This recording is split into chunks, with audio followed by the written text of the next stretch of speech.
हाँ जी बच्चे +1 क्लास। अज अपना अगला टॉपिक है बेटे जिहड़ा सुखविंदर अमृत दी लिखी हुई कविता पुत्र मेरी नहीं पुगदी मनमर्जी। ਇਹਦੇ ਵਿੱਚ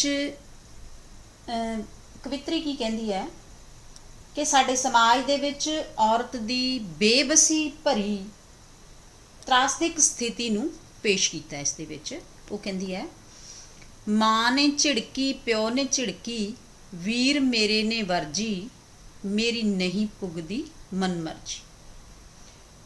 ਕਹਿੰਦੀ ਹੈ ਕਿ ਜਦੋਂ ਵੀ ਉਸ ਨੇ ਆਪਣੀ ਮਰਜ਼ੀ ਅਨੁਸਾਰ ਕੰਮ ਕਰਨਾ ਚਾਹਿਆ ਤਾਂ ਉਸ ਨੂੰ ਉਸਦੀ ਮਾਂ ਨੇ ਝਿੜਕਿਆ, ਉਸਦੇ ਪਿਓ ਨੇ ਵੀ ਝਿੜਕਿਆ ਤੇ ਉਸ ਦੇ ਵੀਰ ਨੇ ਵੀ ਉਸ ਨੂੰ ਮਨ ਭਾਉਂਦਾ ਕੰਮ ਕਰਨ ਤੋਂ ਵਰਜਿਆ। ਮੇਰੀ ਨਹੀਂ ਪੁੱਗਦੀ ਮਨਮਰਜੀ। ਇਸ ਲਈ ਘਰ ਵਿੱਚ ਉਸ ਦੀ ਮਰਜ਼ੀ ਹੈ ਜਿਹੜੀ ਨਹੀਂ ਚੱਲਦੀ। ਇੱਧਰ ਕੰਡੇ ਉੱਧਰ ਵਾੜਾਂ ਬਿੰਨੀਆਂ ਗਈਆਂ ਕੋਮਲ ਨਾੜਾਂ ਇੱਕ ਇੱਕ ਸਾਹ ਦੀ ਖਾਤਰ ਅੜਿਓ 100 ਵਾਰੀ ਮਰਦੀ ਮੇਰੀ ਨਹੀਂ ਪੁੱਗਦੀ ਮਨਮਰਜੀ। ਇਹਦੇ ਵਿੱਚ ਉਹ ਕਹਿੰਦੀ ਹੈ ਬੇਟੇ ਕਿ ਉਸ ਲਈ ਤਾਂ ਇੱਧਰ ਵੀ ਕੰਡੇ ਹਨ ਉੱਧਰ ਵੀ ਵਾੜਾਂ ਹਨ ਜਿਨ੍ਹਾਂ ਵਿੱਚ ਉਸ ਦੀਆਂ ਕੋਮਲ ਨਾੜਾਂ ਨੇ ਜਿਹੜੀਆਂ ਬਿੰਨੀਆਂ ਗਈਆਂ।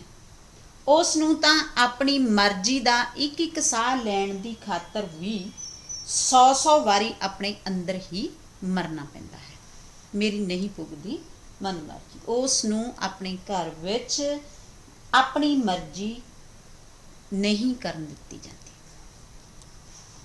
ਸਿਰਜਾਂ ਪਾਲਾਂ ਗੋਦ ਸੰਭਾਲਾਂ ਰਾਤ ਦਿਨੇ ਰਤ ਆਪਣੀ ਬਾਲਾਂ ਕੁਲ ਦੇ ਚਾਨਣ ਖਾਤਰ ਆਪਣੀ ਖਾਕ ਚੋਂ ਦੀਵੇ ਘੜਦੀ ਮੇਰੀ ਨਹੀਂ ਪੁੱਗਦੀ ਮਨਮਰਜੀ। ਸਿਰਜਾਂ ਪਾਲਾਂ ਗੋਦ ਸੰਭਾਲਾਂ ਉਹ ਕਹਿੰਦੀ ਹੈ ਕਿ ਉਹ ਬੱਚਿਆਂ ਨੂੰ ਪੈਦਾ ਕਰਦੀ ਹੈ, ਉਹਨਾਂ ਨੂੰ ਆਪਣੀ ਗੋਦ ਦੇ ਵਿੱਚ ਸੰਭਾਲਦੀ ਹੈ, ਪਾਲਦੀ ਹੈ। ਉਹ ਖਾਨਦਾਨ ਦੇ ਚਾਨਣ ਕੁਲ ਖਾਨਦਾਨ ਉਹ ਖਾਨਦਾਨ ਦੇ ਚਾਨਣ ਪੈਦਾ ਕਰਨ ਲਈ ਆਪਣੇ ਸਰੀਰ ਦੀ ਮਿੱਟੀ ਦੇ ਵਿੱਚੋਂ ਦੀਵੇ ਕੱਢਦੀ ਹੈ, ਭਾਵ ਬੱਚਿਆਂ ਨੂੰ ਜਨਮ ਦਿੰਦੀ ਹੈ ਤੇ ਉਹਨਾਂ ਵਿੱਚ ਆਪਣੀ ਰਤ ਪਾ ਕੇ ਬਾਲਦੀ ਹੈ। ਇਸ ਦੇ ਬਾਵਜੂਦ ਵੀ ਘਰ ਦੇ ਵਿੱਚ ਉਸ ਦੀ ਮਨਮਰਜ਼ੀ ਹੈ ਜਿਹੜੀ ਨਹੀਂ ਚੱਲਦੀ। ਚਰਖਾ ਕੱਤਾਂ ਸੂਤ ਬਣਾਵਾਂ ਸੂਹੇ ਸਾਵੇ ਰੰਗ ਚੜਾਵਾਂ ਸਭ ਦੇ ਪਿੰਡੇ ਪਹਿਰਨ ਪਾਵਾਂ ਆਪ ਰਹਾ ਮੈਂ ਠਰਦੀ ਮੇਰੀ ਨਹੀਂ ਪੁੱਗਦੀ ਮਨਮਰਜੀ। ਉਹ ਕਹਿੰਦੀ ਹੈ ਮੈਂ ਚਰਖਾ ਕੱਤਦੀ ਹਾਂ, ਸੂਤ ਬਣਾਉਂਦੀ ਹੈ, ਫਿਰ ਉਸ ਨੂੰ ਸੂਹੇ ਤੇ ਹਰੇ ਰੰਗ ਦਾ ਰੰਗ ਚਾੜਦੀ ਹੈ, ਕੱਪੜੇ ਬਣਾਉਂਦੀ ਹੈ, ਸਾਰਿਆਂ ਦੇ ਪਿੰਡੇ ਤੇ ਪਹਿਨਣ ਲਈ ਉਹ ਕੱਪੜੇ ਬਣਾਉਂਦੀ ਹੈ। ਆਪ ਰਹਾ ਮੈਂ ਠਰਦੀ, ਪਰ ਉਹ ਆਪ ਠਰਦੀ ਹੀ ਰਹਿੰਦੀ ਹੈ। ਮੇਰੀ ਨਹੀਂ ਪੁੱਗਦੀ ਮਨਮਰਜੀ। ਯਾਨੀ ਕਿ ਇੰਨੀ ਕੁਰਬਾਨੀ ਕਰਨ ਦੇ ਬਾਵਜੂਦ ਵੀ ਘਰ ਦੇ ਵਿੱਚ ਉਸਦੀ ਨਹੀਂ ਪੁੱਗਦੀ। ਬੂਟੇ ਲਾਵਾਂ ਪਾਣੀ ਪਾਵਾਂ ਸੇਰੇ ਗੁੰਦਾ ਸੁੱਖ ਮਨਾਵਾਂ ਜੇ ਕਿਸੇ ਰੁੱਖ ਤੇ ਪੀਂਘ ਚਟਾਵਾਂ ਫੇਰ ਨਾ ਦੁਨੀਆ ਜਰਦੀ ਮੇਰੀ ਨਹੀਂ ਪੁੱਗਦੀ ਮਨਮਰਜੀ। ਉਹ ਕਹਿੰਦੀ ਹੈ ਕਿ ਉਹ ਆਪਣੇ ਹੱਥਾਂ ਨਾਲ ਬੂਟੇ ਲਾਉਂਦੀ ਹੈ, ਉਹਨਾਂ ਨੂੰ ਪਾਣੀ ਦੇ ਦੇ ਕੇ ਪਾਲਦੀ ਹੈ, ਉਹ ਸੇਰੇ ਗੁੰਦ ਕੇ ਉਹਨਾਂ ਨੂੰ ਸਜਾਉਂਦੀ ਹੈ, ਉਹਨਾਂ ਦੀ ਸੁੱਖ ਮਨਾਉਂਦੀ ਹੈ। ਪਰ ਜੇਕਰ ਉਹ ਉਸ ਉੱਪਰ ਪੀਂਘ ਪਾ ਕੇ ਝੂਟੇ ਲੈਣ ਲੱਗ ਪਵੇ ਤਾਂ ਦੁਨੀਆ ਨੂੰ ਇਹ ਗੱਲ ਹੈ ਜਿਹੜੀ ਮਨਜ਼ੂਰ ਨਹੀਂ ਹੈ। ਦੁਨੀਆ ਬਰਦਾਸ਼ਤ ਨਹੀਂ ਕਰਦੀ ਇਸ ਗੱਲ ਨੂੰ। ਮੇਰੀ ਨਹੀਂ ਪੁੱਗਦੀ ਮਨਮਰਜੀ। ਇਸ ਤਰ੍ਹਾਂ ਇਸ ਸਮਾਜ ਦੇ ਵਿੱਚ ਉਹ ਆਪਣੀ ਮਨਮਰਜੀ ਹੈ ਜਿਹੜੀ ਨਹੀਂ ਕਰ ਸਕਦੀ। ਜੇ ਅੰਬਰ ਦਾ ਗੀਤ ਮੈਂ ਗਾਵਾਂ ਸ਼ਿਕਰੇ ਰੋਕਣ ਮੇਰੀਆਂ ਰਾਵਾਂ ਜ਼ਖਮੀ ਹੋਵਾਂ ਤੇ ਡਿੱਗ ਜਾਵਾਂ ਰਾਹਾਂ ਮੈਂ ਹੋ ਕੇ ਭਰਦੀ ਮੇਰੀ ਨਹੀਂ ਪੁੱਗਦੀ ਮਨਮਰਜੀ।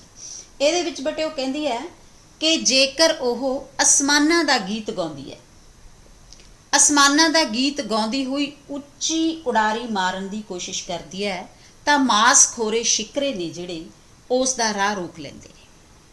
ਜ਼ਖਮੀ ਹੋਵਾਂ ਤੇ ਡਿੱਗ ਜਾਵਾਂ, ਉਹਨਾਂ ਦੀ ਜ਼ਖਮੀ ਕੀਤੀ ਹੋਈ ਉਹ ਫਿਰ ਹੇਠਾਂ ਆ ਕੇ ਡਿੱਗ ਪੈਂਦੀ ਹੈ ਤੇ ਹੌਕੇ ਭਰਦੀ ਰਹਿ ਜਾਂਦੀ ਹੈ। ਮੇਰੀ ਨਹੀਂ ਪੁੱਗਦੀ ਮਨਮਰਜੀ। ਇਸ ਤਰ੍ਹਾਂ ਕਿਤੇ ਵੀ ਉਸ ਦੀ ਮਨਮਰਜੀ ਹੈ ਜਿਹੜੀ ਉਹ ਨਹੀਂ ਚੱਲਣ ਦਿੱਤੀ ਜਾਂਦੀ।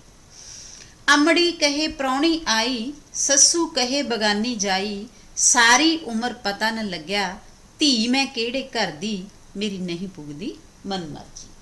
ਇਹਦੇ ਵਿੱਚ ਬੱਚੇ ਉਹ ਕਹਿੰਦੀ ਹੈ ਕਿ ਉਸ ਨੂੰ ਜਨਮ ਦੇਣ ਵਾਲੀ ਮਾਂ ਉਸ ਬਾਰੇ ਕਹਿੰਦੀ ਹੈ ਕਿ ਇਹ ਤਾਂ ਸਾਡੇ ਘਰੇ ਪ੍ਰਾਹੁਣੀ ਆਈ ਹੈ। ਸਹੁਰੇ ਘਰ ਜਾਂਦੀ ਹੈ ਤਾਂ ਸੱਸ ਉਸ ਨੂੰ ਕਹਿੰਦੀ ਹੈ ਕਿ ਇਹ ਪਰਾਈ ਘਰ ਦੀ ਧੀ ਹੈ, ਬੇਗਾਨੀ ਜਾਈ, ਜਾਈ ਹੁੰਦਾ ਧੀ, ਪਰਾਈ ਘਰ ਦੀ ਧੀ ਹੈ। ਕਹਿੰਦੀ ਸਾਰੀ ਉਮਰ ਮੈਨੂੰ ਪਤਾ ਨਹੀਂ ਲੱਗਦਾ ਕਿ ਮੇਰਾ ਘਰ ਹੈ ਜਿਹੜਾ ਕਿਹੜਾ ਹੈ, ਧੀ ਮੈਂ ਕਿਹੜੇ ਘਰ ਦੀ,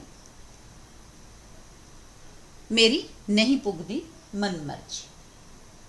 ਇਸ ਤਰ੍ਹਾਂ ਉਸ ਲਈ ਕੋਈ ਵੀ ਥਾਂ ਅਜਿਹੀ ਨਹੀਂ ਹੈ ਬੇਟੇ ਜਿੱਥੇ ਉਸ ਦੀ ਮਰਜ਼ੀ ਚੱਲਦੀ ਹੋਵੇ।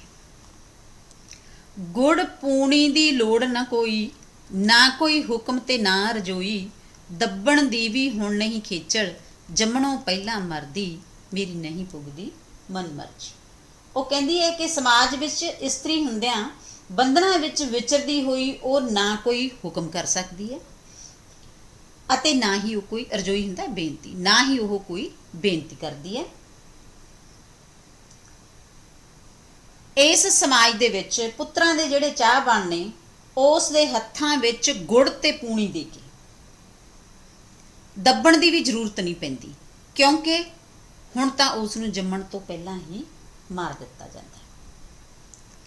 ਮੇਰੀ ਨਹੀਂ ਪੁੱਗਦੀ ਮਨ ਮਰਜ਼ੀ। ਇਸ ਤਰ੍ਹਾਂ ਇਸ ਸਮਾਜ ਦੇ ਵਿੱਚ ਉਸ ਦੀ ਮਰਜ਼ੀ ਹੈ ਜਿਹੜੀ ਉਹ ਨਹੀਂ ਹੁੰਦੀ, ਯਾਨੀ ਕਿ ਉਹ ਆਪਦੀ ਮਰਜ਼ੀ ਦੇ ਨਾਲ ਕੋਈ ਵੀ ਕੰਮ ਨਹੀਂ ਕਰ ਸਕਦੀ।